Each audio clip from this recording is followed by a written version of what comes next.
All right, so hey guys, what's up? It's Stephen Dunn, and today we have Dr. Claire Watkins. Hi. And she is our new physical therapist, and she makes our third physical therapist on the team with Dr. Danny and Dr. Andy.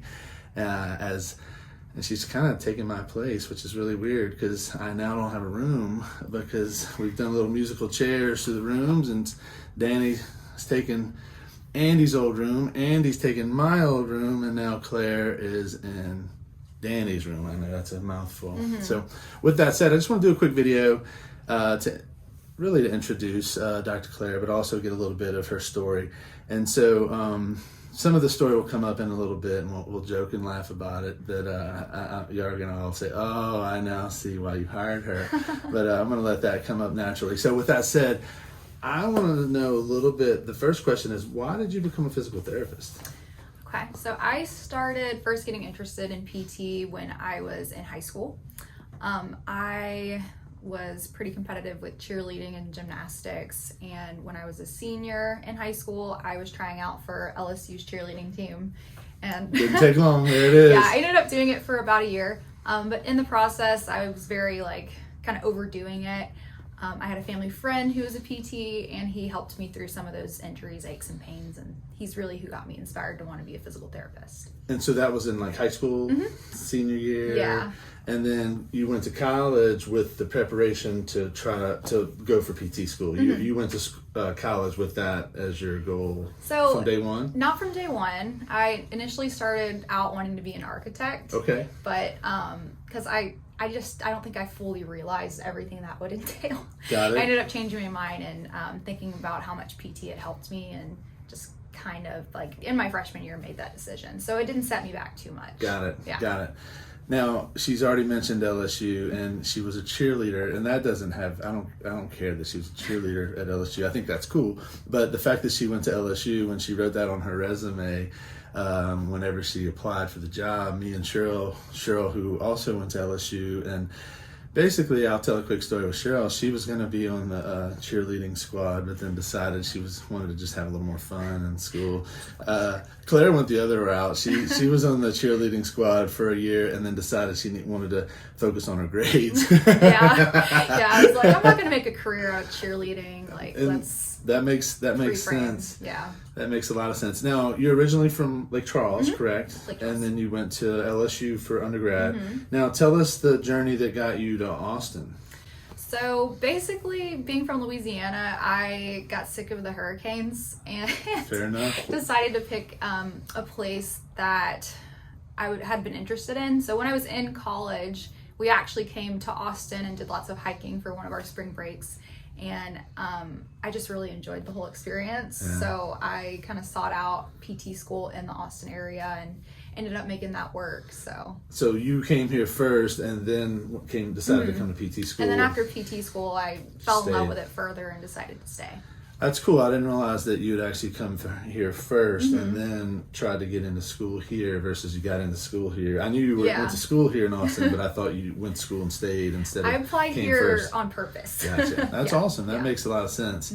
And coming from Louisiana to Austin, it's very different. The hills, the scenery, it's just very, very Pretty. different. The roads, you no can, potholes. no potholes in the roads. Yeah. You can see the water, the bottom of the water. Yeah. It's not brown mud For water. sure. I'll never swim in Louisiana again after I moved to California and Texas. I did swim there when I lived there in '98, and then when I moved away, I was like, oh my gosh. And when I saw clear water, I was like, I'm never going to swim in those swamp waters again. Tubing in the Charles Lake, and there were probably gators down there. Oh yeah, there ain't no probably. There definitely were Lucky gators. to have all my toes. Cheryl's got a funny tubing story, but we won't go into that here. So when coming to Austin, you went to school and then you stayed. Now, the next question I have is, what made you want to leave where you were working and come work with us? We're not going to say any names or anything, but we're just, I'm just curious of, let the people know why you wanted to work with us. Yeah, so I've always been interested in doing Pilates, so that's what initially caught my eye. But the big thing out of everything, my number one, kind of non-negotiable after being in busier clinics, was the one-on-one treatment with patients. So in my experience with other clinics, I was working like normal hours, but seeing 2 to 3 patients an hour with sometimes a minimum of 2 new evals per day. And it just kind of felt like it was a mill, basically. And busy. Right. And I just felt like I wasn't able to provide the care that each patient deserved because of the way it was set up. So with that being done, I decided to make it a priority to seek out something that prioritized one-on-one treatment, because I just felt like that was the best for everybody involved. And that's a great point. And we've built our clinic on one-on-one care for the whole time we've been here, and some people don't realize the difference. Right. Patients don't realize the difference. All the therapists that work here know the difference, because we've all worked in those places that she's explaining, which is why Cheryl and I built this place the way we did, because it was based on what we didn't want to do, really. And it wasn't based on what we really wanted to do. It was what we wanted to avoid. And those were the exact things. And being in a situation where we get to spend that time with people is so valuable. So now that you've been here a couple of weeks, I know it's a slow start, but it was also a crazy start in ways. Tell me what's been your favorite thing with spending the time with people? Just getting to know everyone on a so much deeper and more personal level. It just makes me feel like I'm able to provide so much better care. I'm able to problem solve and troubleshoot in the moment without having to take a step away to care for my other patient that is there, because they're not there. It's good. So I'm going to be with one person, and I just feel like I'm able to provide a more thorough treatment and a better experience for the both of us. So it's a much more focus. And For sure. I always say when therapists come to work with us, your skills aren't going to just change overnight. You're not going to just become a better therapist because you have one-on-one time, but you are, exactly what she said, focused on only them, only that person. So it makes you an incredibly better therapist. No because distractions. The distractions aren't there. Yeah. Exactly. And getting to know someone on a deeper level where they don't always tell you the stuff we want to know, but you start figuring it out a little bit by playing detective with that time on a one-on-one, and not being detective in a sly way, but just kind of problem solving, I think, is the best way. What you said a moment ago. So now, one of the things that got me excited with Claire coming on board was that she's does some things similar to us. The school she went to is really heavy manual therapy based. The guy that started St. Aug was a manual therapist, Paris, right? Yes, Stanley Paris. And so she's got out of school using her hands a lot, whereas the school I got that I went to, because of one of my teachers, I got a lot of training in manual therapy, but as soon as that guy left, that wasn't the case anymore. So it was kind of hit or miss. So I got a lot of manual therapy training in school. She got a lot of manual therapy in school, just like Andy. Andy went to the same school, but he went to the version in Florida. But something that she does that I don't know anything about, that people ask me all the time about, is dry needling. And she's done some dry needling training in her since she's been out of school. And I just want to briefly tell a little bit about what dry needling is and how you use that in therapy. Okay, awesome. So I usually use it when I think it's kind of a completely appropriate intervention for the person. I usually like to start more with traditional manual techniques like joint mobilizations and soft tissue work. And if that doesn't seem to be helping, I usually try to use that as an additional tool. So basically the whole idea behind dry needling is that you will stick a needle into a soft tissue such as a muscle belly, a tendon, or fascia.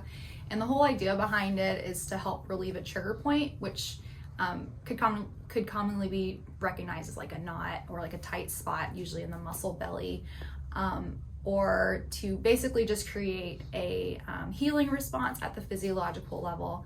And this healing response is usually triggered by creating a micro trauma with the needle. These are super thin needles of varying lengths. They're usually not super long. It's usually around 1 to 3 inches, depending on 1 to 3 inches long, depending on what tissue you're treating and how deep it needs to go.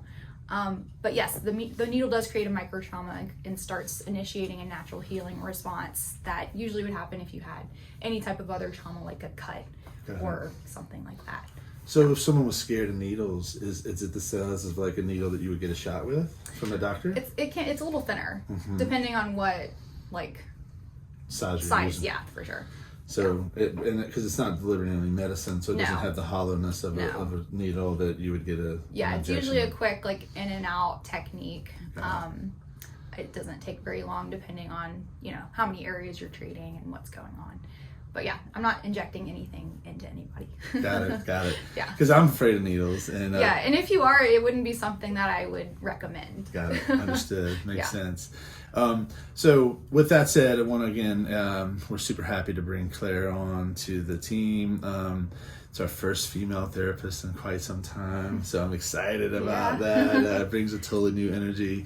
Again, Dr. Claire from Louisiana, went to LSU, local for PT school here in South Austin, has stuck around since, worked at a few places and seen kind of the different side of therapy, and is now working with us in a place where our side just spends time with people. That's the difference, and we're not better, we're just different. And by saying that, we really focus on you, the client, not us and our skills and what we do, but what you need, and finding what that is and delivering that for you. So with that said, thanks for watching, guys. Thanks for being on board, and we look forward to having you around for a long time. Yeah. So excited to meet you guys.